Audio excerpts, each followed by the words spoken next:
سب سے پہلے بات کر لیتے ہیں D G I S P R کی پریس کانفرنس کی۔ گو کہ ان کی طرف سے پریس کانفرنس کل کی گئی تھی، لیکن اس کا ارتعاش وہ اب تک محسوس ہو رہا ہے۔ انہوں نے کیا کچھ کہا؟ عمران خان جس طرح کے بیانات دے رہے تھے، انہوں نے ایک ٹویٹ بھی کیا تھا، کل بھی ٹویٹ کیا، پرسوں بھی کیا اور اس سے ایک روز پہلے بھی کیا تھا۔ ان کی طرف سے کئی سوالات اٹھائے گئے تھے، کئی ان کی طرف سے تجاویز اور مشورے دیے گئے تھے اور کئی دعوے کیے تھے، الزامات لگائے تھے۔ ان کا جواب بھی D G I S P R کی پریس کانفرنس میں موجود تھا اور ڈی جی صاحب کی طرف سے جو کچھ کہا گیا اس کا جواب بھی عمران خان کے ٹویٹ میں موجود ہے۔ ٹویٹس کی جب ہم بات کر لیتے ہیں، پہلے آئی ایس پی آر کے اس ٹویٹ پر چلے جاتے ہیں جو کل ہی ان کی طرف سے کیا گیا ہے، جس میں انہوں نے دہشت گردی کے حوالے سے بات کی ہے اور ان سپوتوں کی شہادت کے بارے میں بتایا ہے۔ پہلے اس پر، اس کے بعد پھر D G I S P R کی جو پریس کانفرنس ہے اس پر تھوڑی سی بات کریں گے اور پھر عمران خان کی طرف سے جو کچھ کہا گیا اس پر تھوڑی سی بات کرتے ہوئے پھر سیاسی معاملات کو دیگر کو دیکھ لیں گے۔ جس طرح سے مریم نواز شریف صاحبہ کے پنجاب میں ایک سعودی عرب کا وفد آیا ہوا ہے، اس کے آنر میں بڑے بڑے اشتہارات دیے گئے ہیں، کل بھی تھا، آج بھی بہت بڑا اشتہار ہے اور مریم نواز شریف صاحبہ کی تصویر اور خبر بھی شائع ہوئی ہے۔ وہ تصویر جو ریگولر میڈیا پر نہیں دکھائی گئی وہ بھی سوشل میڈیا پر موجود ہے، جس میں محترمہ سعودی عرب کے وفد کے سربراہ کے ساتھ ہاتھ ملا رہی ہیں۔ چلتے ہیں پہلے D G I S P R صاحب کی ٹویٹ کی طرف جو انہوں نے فوجی شہادتوں کے حوالے سے کیا ہے۔ سیکورٹی فورسز نے 7 اکتوبر کو ضلع اورنگزئی میں پیش آنے والے شفاق واقعے میں ملوث خارج کے خلاف سلسلہ وار جوابی کارروائیاں کی ہیں، جس کے نتیجے میں وطن کے بہادر سپوت لیفٹیننٹ کرنل جنید طارق اور میجر طیب راحت نے جامع شہادت نوش کیا ہے۔ آپریشن کے دوران مصدقہ خفیہ اطلاعات کی بنیاد پر ضلع اورنگزئی کے عام علاقے جمال مایا میں ایک بھرپور کارروائی کی گئی، جس میں شدید فائرنگ کے تبادلے کے بعد اس دہشت گرد واقعے میں ملوث تمام 30 بھارتی سرپرست خارج واصل جہنم کر دیے گئے۔ یہ کامیاب کارروائی اس شفاق عمل کا بدلہ ہے اور مجرموں کو ان کے انجام تک پہنچا دیا گیا ہے۔ علاقے میں کلیئرنس سینیٹائزیشن آپریشن جاری ہے تاکہ کسی بھی دیگر بھارتی سرپرست خارج کو تلاش کر کے ختم کیا جا سکے۔ پاکستان کی سیکورٹی فورسز پرعزم اور ثابت قدم ہے کہ وہ بھارتی سرپرستی میں ہونے والے دہشت گردی کے اس ناسور کو ملک سے مکمل طور پر جڑ سے اکھاڑ پھینکیں۔ D G I S P R کی پریس کانفرنس کی موٹی موٹی چیزیں آپ کے سامنے رکھتے ہیں، جس کو کچھ اخبارات کی طرف سے اپنی شہ سرخیوں کا حصہ بنایا گیا ہے۔ ایک فرد دہشت گردی واپس لائے، عوام کو اس کے فیصلے اور خواہش پر نہیں چھوڑ سکتے، یہ ڈی جی صاحب کی طرف سے کہا گیا اور ان کا واضح اشارہ عمران خان کی طرف ہے۔ وہ مزید کہتے ہیں کہ اب اسٹیٹس کو نہیں چلے گا، خیبر پی کے میں دہشت گردی کے پیچھے سیاسی اور مجرمانہ گٹھ جوڑ ہے۔ ان کی طرف سے مزید کہا گیا کہ افغانستان پاکستان کے خلاف دہشت گردی کے لیے استعمال ہو رہا ہے۔ بھارت کی پشت پناہی حاصل کابل میں اسٹرائیک کے سوال پر جواب۔ کابل میں اسٹرائیک کے حوالے سے خبریں سامنے آ رہی تھی کہ نور ولی جو ٹی ٹی پی کا ہیڈ ہے اس کو کابل میں پاکستان کی طرف سے نشانہ بنایا گیا، حملہ کیا گیا، اس پر ان کی طرف سے جواب دیا گیا تھا۔ مزید کیا کہا گیا؟ گورننس کے فقدان کا خمیازہ جوان اپنے خون سے ادا کر رہے ہیں۔ دہشت گردی بڑھنے کی وجہ نیشنل ایکشن پلان پر پوری طرح عمل درآمد نہ ہونا ہے۔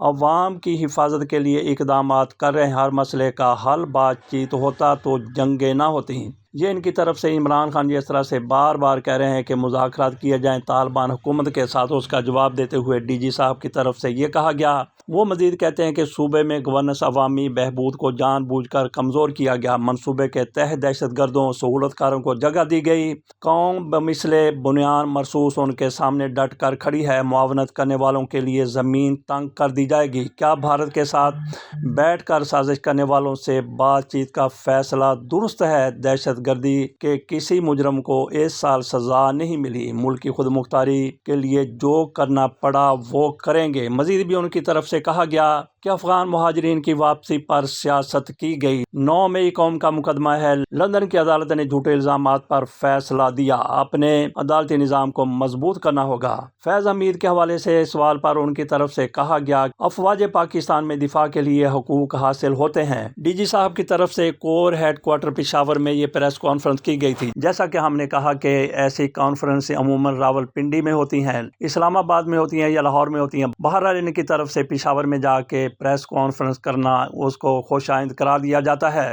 وہاں پہ یہ ہوا کہ اسلام آباد سے بھی صحافی وہاں پہ چلے گئے اور وہی اگلی صفوں میں بیٹھ کے سوالات در سوالات کر رہے تھے، اور ان میں پہلے 2-3 سوالات بھی انہی کی طرف سے کیے گئے۔ ان لوگوں کے بارے میں کہا جاتا ہے کہ یہ پہلے ہی عمران خان کے خلاف ادھار کھائے بیٹھے ہیں۔ تو وہاں پہ پشاور میں ایک صحافی کی طرف سے کہا گیا کہ جناب یہ لوگ تو آپ سے ملتے رہتے ہیں، ہمیں موقع دیا جائے پشاور کے صحافیوں کو۔ اور پھر پشاور کے صحافیوں کی طرف سے کھل کر بات کی گئی، اور ایسی باتیں بھی کی گئیں جو لاہور کے صحافی، اسلام آباد کے، راولپنڈی کے صحافی کرتے ہیں، لیکن وہاں پہ ایسے سوالات بھی پوچھے گئے جو وقت کی ضرورت ہے، اور ان کے جوابات DGISPR صاحب کی طرف سے دیے گئے۔ اب آ جاتا ہے عمران خان کے ٹویٹ کی طرف۔ ان کی طرف سے کہا گیا کہ 2021 میں اس وقت کی فوجی قیادت نے ہتھیار پھینکنے والے دہشت گردوں کو واپس بسانے کا منصوبہ پیش کیا تھا، مگر اس منصوبے کو خیبر پختونخوا اور قبائلی علاقوں کے ہمارے منتخب نمائندوں نے مسترد کر دیا تھا۔ اس منصوبے پر ہمارے دور میں عمل نہیں ہوا، لیکن اب حقائق کے برعکس تحریک انصاف کی حکومت پر یہ سراسر جھوٹا الزام لگایا جا رہا ہے کہ ملک میں دہشت گردی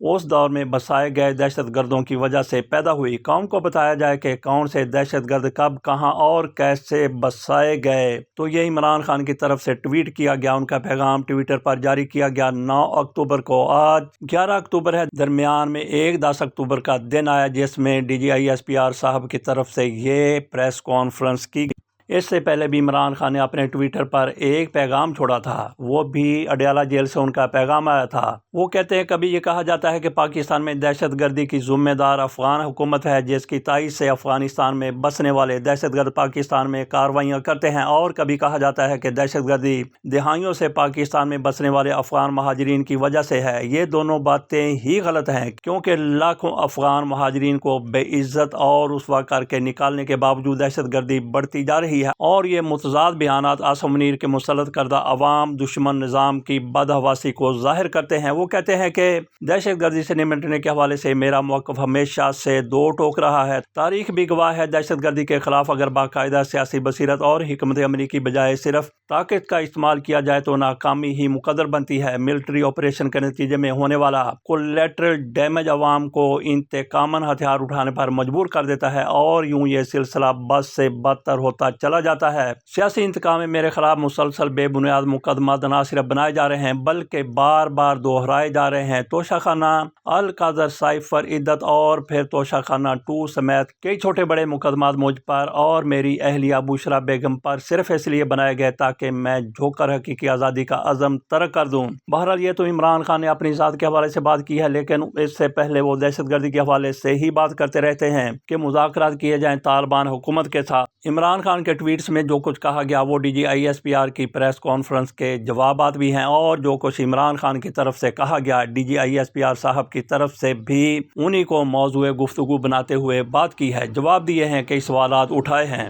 اب تھوڑی بات کر لیتے ہیں مریم نواز شریف صاحبہ کی، ان کی ملاقات کی جو ان کی طرف سے سعودی پاک جوائنٹ بزنس کونسل کے وفد کے سربراہ کے ساتھ کی گئی ہے۔ وفد کے لوگ بھی موجود تھے۔ مریم نواز شریف صاحبہ کی طرف سے اس موقع پر شاہ سلمان اور شہزادہ محمد کے لیے اظہار عقیدت و احترام کیا گیا ہے۔ مریم نواز شریف نے ایئرپورٹ پر جا کر وفد کو خوش آمدید کہا۔ سعودی سفیر کی طرف سے سیلاب متاثرین کے لیے گھریلو سامان فراہم کرنے پر شکریہ ادا کیا۔ اس کا مطلب یہ ہے کہ اس حکومت کی طرف سے مریم نواز شریف صاحب جو کہتی کہ ہمیں امداد نہیں چاہیے، ایک ہاتھ سے وہ امداد لے بھی رہی ہیں اور دوسری طرف اپنی زبان سے انکار بھی کر رہی ہیں۔ کل ہم نے بات کی تھی کہ فراغت کے دن ہے، فراغت کا موسم ہے۔ فراغت کا یہ مطلب نہیں ہے کہ ویلے، بلکہ یہ ہے کہ ایک تو شہباز شریف صاحب کو فارغ کرنے کی خبر آئی تھی۔ رانا ثناءاللہ نے کہا تھا کہ مریم نواز شریف کو وہ خود اپنا استعفیٰ تھما دیں گے۔ اسی طرح سے علی امین گنڈاپور کو فارغ کیا گیا ہے، اور انور الحق صاحب جو آزاد کشمیر میں وزیر اعظم ہیں ان کو بھی فارغ کیا جا رہا ہے۔ انور الحق کے خلاف عدم اعتماد کا فیصلہ کر لیا گیا۔ سردار یعقوب وزیر اعظم آزاد کشمیر کے لیے امیدوار ہوں گے، یہ پیپلز پارٹی کی طرف سے کہا گیا ہے جو وہاں پہ حکومت کی پشت پناہ ہے۔ خواجہ آصف کی طرف سے جو وزیر دفاع ہیں DGISPR کی پریس کانفرنس اور ان کا جو بیانیہ ہے اس کو بڑے زبردست طریقے سے آگے بڑھایا گیا۔ وہ کہتے ہیں افغان حکومت سے بات کر کے بھی خون ریزی بند نہیں ہوئی، PTI دہشت گردوں سے مذاکرات کا کہہ رہی ہے۔ اگلی خبر دہشت گردی کے حوالے سے ہے۔ DI خان میں پولیس سینٹر پر بارودی گاڑی سے حملہ، 3 دہشت گرد ہلاک۔ بنوں میں مقابلہ، 2 دہشت گرد مارے گئے۔ اس میں تو کوئی شک نہیں ہے کہ جو دہشت گرد پاکستان کے خلاف ہتھیار اٹھائے ان کے ساتھ کوئی بات نہیں ہو سکتی، ان کو اسی زبان میں جواب دینا ہوگا جس طرح سے وہ پاکستان کے خلاف ہتھیار اٹھائے ہوئے ہیں۔ لیکن طالبان حکومت کے ساتھ ضرور مذاکرات کیے جانے چاہیے جس طرح سے عمران خان کہتے ہیں، لیکن اس کے ساتھ ساتھ ہم نے یہ بھی دیکھنا ہے کہ ملا متقی وہ بھارت میں اس موقع پر جا کے بیٹھے ہوئے ہیں۔ کیا افغان طالبان بھی مذاکرات کے لیے تیار ہیں؟ لگتا نہیں ہے کہ وہ پاکستان کے ساتھ مذاکرات کے لیے تیار ہیں، بلکہ یہ بھی کہا جاتا ہے وہ بھارتی پراکسی کا کردار ادا کر رہے ہیں۔ اقوام متحدہ کی طرف سے کہا گیا کہ طالبان حکومت آج کے جو وہاں پہ حکومت ہے وہی پاکستان میں دہشت گردی کے حوالے سے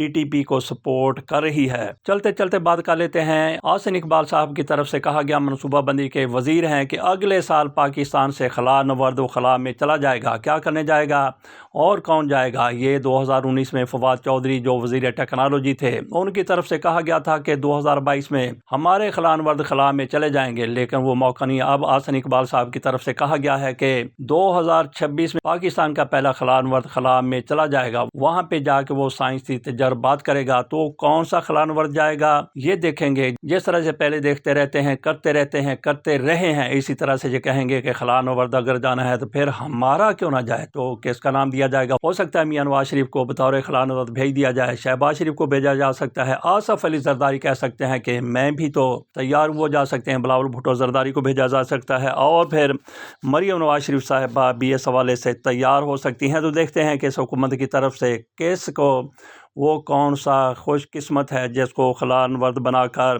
خلا میں بھیجا جائے گا، وہاں پہ جا کے کیا کرے گا، وہاں پہ جا کے کیا کرے گا، اس کی تفصیلات بھی سامنے آ جائیں گی۔ اجازت دیجیے، اللہ حافظ۔